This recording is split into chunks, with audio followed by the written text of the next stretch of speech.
हर व्यक्ति को आना चाहिए, जो नहीं आएगा वो पछताएगा, वो देशद्रोही कहलाएगा। हर व्यक्ति को आना चाहिए, जो नहीं आएगा वो पछताएगा, वो देशद्रोही कहलाएगा। नमस्कार, आप देख रहे हैं लाइव हिंदुस्तान। महाकुंभ में मौनी अमावस्या पर जो हिंदू आकर स्नान नहीं करेगा वो देशद्रोही कहलाएगा। इस तरह का बयान देने वाले मध्य प्रदेश के छतरपुर स्थित बागेश्वर धाम सरकार के पीठाधीश धीरेन्द्र कृष्ण शास्त्री ने अब एक और विवादित बयान दे दिया है, जिसको लेकर बवाल मचना अब तय माना जा रहा है।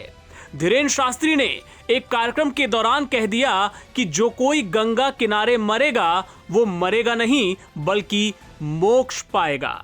जी हाँ, एक कार्यक्रम का वीडियो सोशल मीडिया पर वायरल है, जिसमें मंच पर और भी साधु संत बैठे हैं। वीडियो कहां का है ये तो साफ नहीं है, लेकिन मंच पर संत और सामने श्रोताओं की भीड़ से ये प्रयागराज का ही लग रहा है।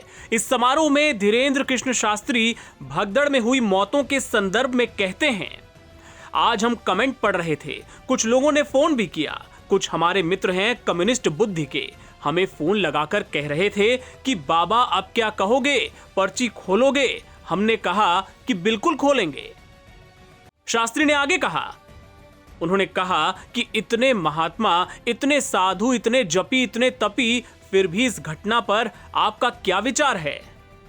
हमने कहा कि देश में प्रतिदिन लोग मर रहे हैं, करोड़ों लोग मर रहे हैं, कुछ दवा के बिना मर रहे हैं, कुछ स्वास्थ्य व्यवस्था के बिना मर रहे हैं, कुछ हार्ट अटैक से मर रहे हैं। निश्चित रूप से ये जो घटना हुई है वो निंदनीय है, बहुत विचित्र हुई। लेकिन एक बात बताएं, ये महाप्रयाग है, मृत्यु सबकी आनी है, एक दिन मरना सबको है, पर कोई गंगा के किनारे मरेगा तो वो मरेगा नहीं, मोक्ष पाएगा। धीरेन्द्र शास्त्री ने इस बात पर जोर देकर कहा कि यहां लोग मरे नहीं हैं। हाँ, असमय चले गए हैं तो दुख है, पर जाना तो सबको है। ये बात तय है कि कोई 20 साल बाद जाएगा, कोई 30 साल बाद जाएगा। हमें भी जाना है, तुम्हें भी जाना है। वो असमय चले गए, इस बात का दुख है, लेकिन उनकी मृत्यु नहीं हुई। सच कहें तो उनको मोक्ष मिला है। यहां आपको बता दें कि इसके पहले धीरेन्द्र शास्त्री ने महाकुंभ में जो आग लगने की घटना हुई या जो भगदड़ हादसा हुआ, उसको लेकर साजिश की आशंका भी जाहिर की थी।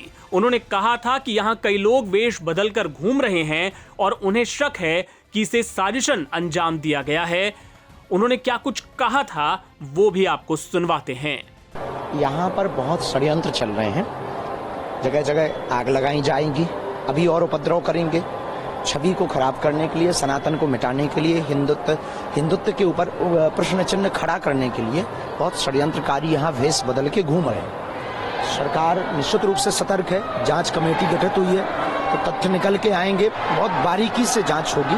तो हमें ये पूर्णतया आभास है ये सब प्रायोजित चल रहा है, पूर्ववत ही प्रायोजित चल रहा है। भीड़ है, धक्का मुक्की, ये सब ठीक है, संभव है, और इस प्रकार का जो हुआ है ये निश्चित रूप से किसी प्रायोजित तरीके से, प्रयोजन से ये रखा गया, प्रायोजित किया गया। आपको बता दें कि नगीना सांसद चंद्रशेखर आजाद ने धीरेन्द्र शास्त्री के इस तरह के बयानों का कड़ा विरोध किया था। उन्होंने तो यहां तक कह दिया था कि इस तरह के बयानों की वजह से ही महाकुंभ में भगदड़ जैसा हादसा हुआ। उन्होंने धीरेन्द्र शास्त्री को गिरफ्तार करके जेल में डालने की मांग भी कर डाली थी। सुनिए आजाद का वो बयान।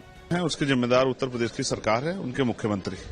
जिस तरह जनता ने कहा कि क्रूर शासक, क्रूर मुख्यमंत्री, और जिस तरह से आज धर्माचार्य भी जो हैं वो सब लोगों को पीड़ा महसूस करे, जिस पीड़ा को मैं बहुत दिन पहले कह रहा था कि अव्यवस्था बहुत है, दिखावा ज्यादा किया जा रहा है, वीआईपी कल्चर है और आस्था को इवेंट बना दिया गया है। आज मैं बिल्कुल स्पष्ट तौर पर कहूंगा कि एक होता है कि कोई घटना अचानक घट जाना, लेकिन उसके साथ इतनी जो है संवेदनहीनता करना, कितने लोगों की जान की घटना को छिपा लेना, वो पुलिस को, मीडिया को धमकाना और पुलिस को, एडमिनिस्ट्रेशन को जबरदस्ती झूठ बोलने के लिए मजबूर करना, इतनी बड़ी घटना को छिपाने वाले मुख्यमंत्री को नैतिकता के आधार पर रात धर्म निभाते हुए इस्तीफा देना चाहिए, क्योंकि उनके कार्यकाल में इतना बड़ा अपराध जो है हुआ। ये अपराध है और अपराध की एक ही सजा है कि उस पर कार्रवाई हो। और जिन्होंने जो तथाकथित धर्माचार्य, जिन्होंने मांग की थी कि वहां लोग आए और जो नहीं आएगा वो देशद्रोही, उन पे भी कार्रवाई होनी चाहिए। वो न्यायिक जांच कमेटी उनसे भी बुला के पूछे कि आपने इस तरह की अपील क्यों की जब आप इस तरह की व्यवस्था नहीं दे पा रहे थे। तो ये सब इसके लिए सरकार दोषी है और मैं उम्मीद करूंगा क्योंकि योगी जी जो हैं बहुत समझदार हैं, वो नैतिकता के आधार पर इस्तीफा देंगे और ऐसा मुझे विश्वास है कि सरकार किसी योग्य व्यक्ति को वहां नियुक्त करेगी। प्रधानमंत्री ने आज कहा कि पहली बार मेरे शासन में है कि बजट सेशन से पहले विदेशी चिंगारी कोई भारत में चलाने की कोशिश नहीं। जब भी सरकार अपने क्रियाकलापों में कहीं घिर जाती है तो विदेश की याद आ जाती है। या अभी तो चलिए हो सकता है कि अभी किसी दूसरे पड़ोसी देश की याद आए या नक्सलियों की याद आए या और किसी चीज की याद आए, ये तो आएगी क्योंकि आप अच्छा काम तो नहीं कर पाई आपकी सरकार। आपको असल में जवाब मांगना चाहिए उत्तर प्रदेश के मुख्यमंत्री को, जो आखिरी समय तक घटना छिपाते रहे, जिन्होंने दूसरी भगदड़ की घटना को छिपाने का काम किया।